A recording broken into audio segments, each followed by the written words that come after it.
சென்னையில் ஆபரண தங்கத்தின் விலை மேலும் 120 ரூபாய் உயர்ந்து புதிய உச்சத்தை தொட்டுள்ளது. கடந்த வாரம் வரலாற்றிலேயே முதல் முறையாக 60,000 ரூபாயை கடந்த தங்கம் விலை அடுத்தடுத்த நாட்களில் ஏற்ற இறக்கங்களை சந்தித்தது. இந்நிலையில் புதன்கிழமை சவரனுக்கு 680 ரூபாயும் வியாழக்கிழமை 120 ரூபாயும் உயர்ந்துள்ளது. இதன் காரணமாக ஒரு சவரன் தங்கம் 60,880 ரூபாயாக விற்பனையாகிறது. வெள்ளி விலை கிராமுக்கு 2 ரூபாய் உயர்ந்து 106 ரூபாயாக அதிகரித்துள்ளது. கட்டி வெள்ளி விலை கிலோவுக்கு 2,000 ரூபாய் உயர்ந்து 1,06,000 ரூபாயாக விற்பனையாகிறது. சர்வதேச அளவில் தங்கம் விலை 4 விழுக்காடு வரை உயர்ந்துள்ளதால் அதன் எதிரொலியாக தங்கம் விலை சென்னையிலும் உயர்ந்துள்ளது.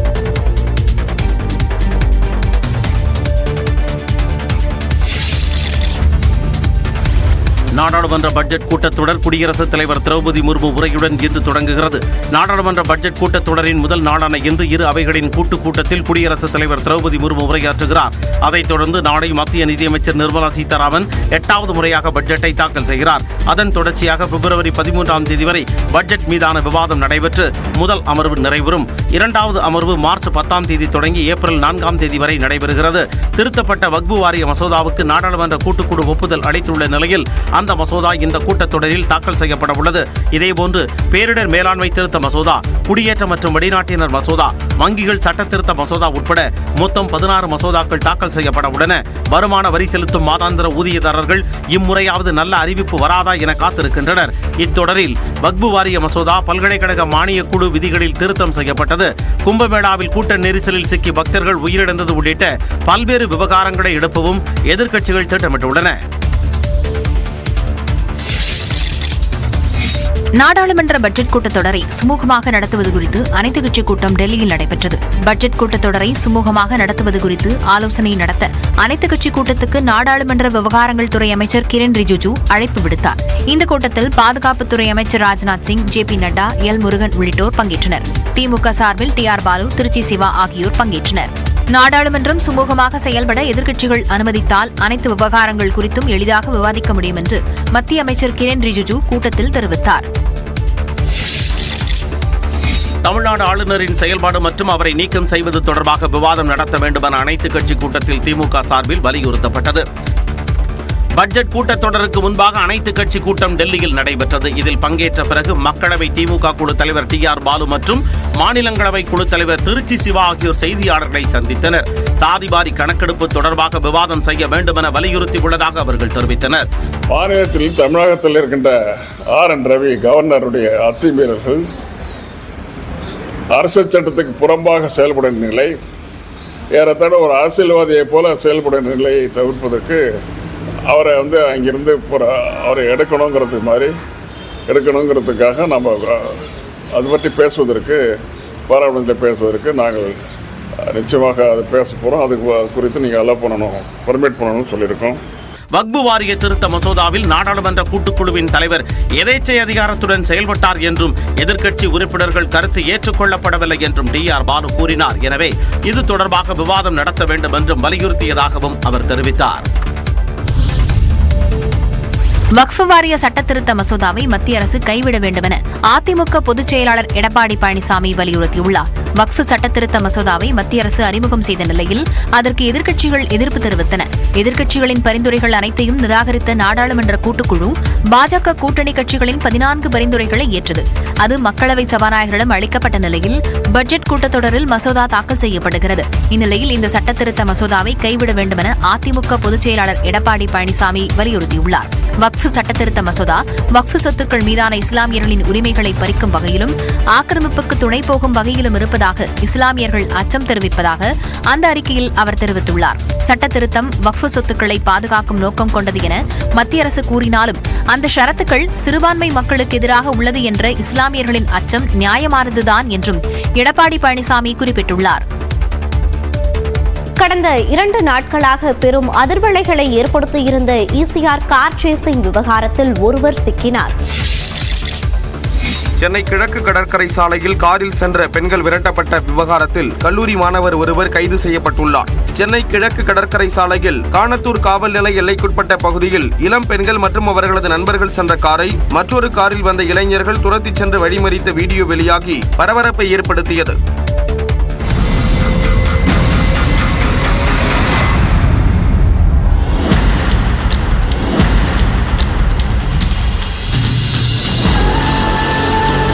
இது தொடர்பாக தனிப்படை காவலர்கள் விசாரணை நடத்தி வரும் சூழலில் இளைஞர்களின் 2 கார்களை காவலர்கள் பறிமுதல் செய்தனர். அதன் தொடர்ச்சியாக கல்லூரி மாணவர் ஒருவர் கைது செய்யப்பட்டுள்ளார். செங்கல்பட்டு மாவட்டத்தில் உள்ள தனியார் கல்லூரியில் படித்து வரும் மாணவரிடம் தனிப்படை போலீசார் விசாரணை மேற்கொண்டு வருகின்றனர். இதனிடையே இச்சம்பவம் தொடர்பாக எக்ஸலத்தில் பதிவிட்டுள்ள திமுக நாடாளுமன்ற குழு தலைவர் கனிமொழி, இது வன்மையாக கண்டிக்கத்தக்கது என்றும் குற்றம் செய்தவர்கள் யாராக இருந்தாலும் காவல்துறை கடும் நடவடிக்கை எடுக்க வேண்டும் என்றும் குறிப்பிட்டுள்ளார். அதேவேளையில் பெண்கள் பாதுகாப்பில் எந்தவித சமரசமும் இருக்கக்கூடாது என்று நினைப்பவர் நமது முதல்வர் என்றும் குறிப்பிட்டுள்ளார்.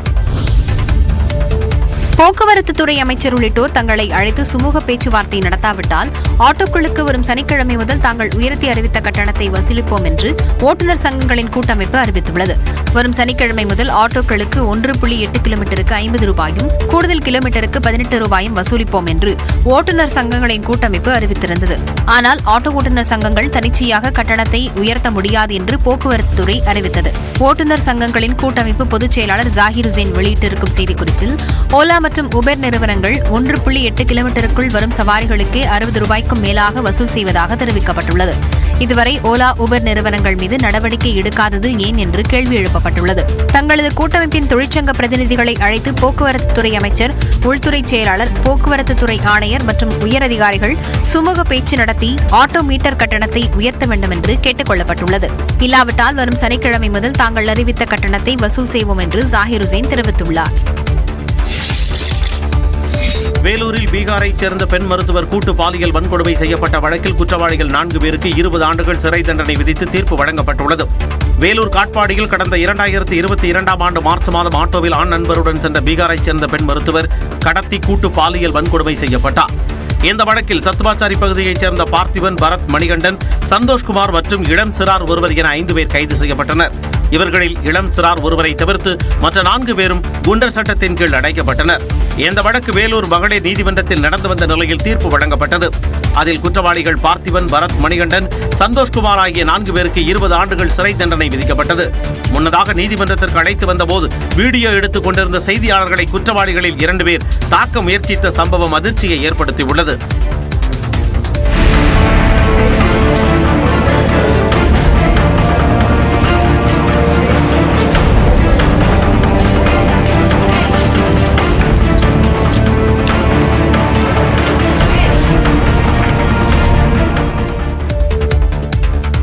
லாரி ஏற்றி கொல்லப்பட்ட சமூக சேவகர் ஜகபர் அலியின் உடல் இன்று பரிசோதனைக்காக தோண்டி எடுக்கப்பட உள்ளது. புதுக்கோட்டையைச் சேர்ந்த சமூக ஆர்வலரும் அதிமுக பிரமுகருமான ஜகபர் அலியின் உடலை தோண்டி எடுத்து எக்ஸ்ரே எடுக்க உயர்நீதிமன்ற மதுரை கிளை அனுமதி அளித்துள்ளது. புதுக்கோட்டை மாவட்டத்தில் சட்டவிரோத குவாரிகள் குறித்து புகார் அளித்த பெங்களூரைச் சேர்ந்த ஜகபர் அலி கடந்த 17ஆம் தேதி வாகனமேற்றி கொலை செய்யப்பட்டார். இந்த சம்பவம் தொடர்பாக கொலை வழக்கு பதிவு செய்த போலீசார் 4 பேரை கைது செய்தனர். இந்த வழக்கு சிபிசிஐடி விசாரணைக்கு மாற்றப்பட்டது. ஜகபர் அலியின் உடலை தோண்டி எடுத்து மறு உடற்கூறாய்வு செய்ய அனுமதி கோரி அவரது மனைவி மரியம் உயர்நீதிமன்ற மதுரை கிளையில் மனு தாக்கல் செய்தார். இந்த மனுவை விசாரித்த நீதிபதி நிர்மல்குமார் இந்த வழக்கு அரசியல் உள்நோக்கில் செல்லக்கூடாது என்பதில் கவனமாக இருப்பதாகவும் எதிர்க்கட்சியினர் இதை அரசியலாக்க வாய்ப்பிருப்பதாகவும் தெரிவித்தார். முதல் உடற்கூறாய்வு அறிக்கையில் விபத்தா அல்லது கொலையா என்பதற்கு தேவையான ஆதாரங்கள் இருப்பதாக தெரிவித்த நீதிபதி, இருப்பினும் மனுதாரரின் கோரிக்கையை ஏற்று ஜகபர் அலியின் உடலை தோண்டி எடுத்து எக்ஸ்ரே எடுக்க அனுமதிப்பதாக தெரிவித்தார். எனினும் இந்த நிகழ்வுகளை பதிவு செய்ய ஊடகங்களுக்கு அனுமதி இல்லை என்றும் கூறினார். முதுநிலை மருத்துவ படிப்பு தொடர்பான உச்சநீதிமன்றத்தின் தீர்ப்பு 69% இடஒதுக்கீட்டிற்கு பாதிப்பை ஏற்படுத்தும் என்று மருத்துவத் துறை அமைச்சர் மா சுப்பிரமணியன் தெரிவித்துள்ளார். முதுநிலை மருத்துவ படிப்புகளில் வசிப்பிட அடிப்படையில் இடஒதுக்கீடு வழங்குவது அரசியலமைப்பு சட்டத்திற்கு எதிரானது என்று உச்சநீதிமன்றம் தீர்ப்பளித்தது. இந்த நிலையில் சென்னை தலைமைச் செயலகத்தில் செய்தியாளர்களை சந்தித்த மருத்துவ மற்றும் மக்கள் நல்வாழ்வுத்துறை அமைச்சர் மா சுப்பிரமணியன் உச்சநீதிமன்றத்தின் இந்த தீர்ப்பு மாநில உரிமைகளை பறிக்கும் வகையில் இருப்பதாக குறிப்பிட்டுள்ளார். இதனால் தமிழ்நாட்டைச் சேர்ந்த 1207 மாணவர்களின் வாய்ப்புகள் பறிபோகும் சூழல் ஏற்பட்டிருப்பதாகவும் அமைச்சர் தெரிவித்தார். எதிர்வரும் ஆண்டுகளில் முழுமையாக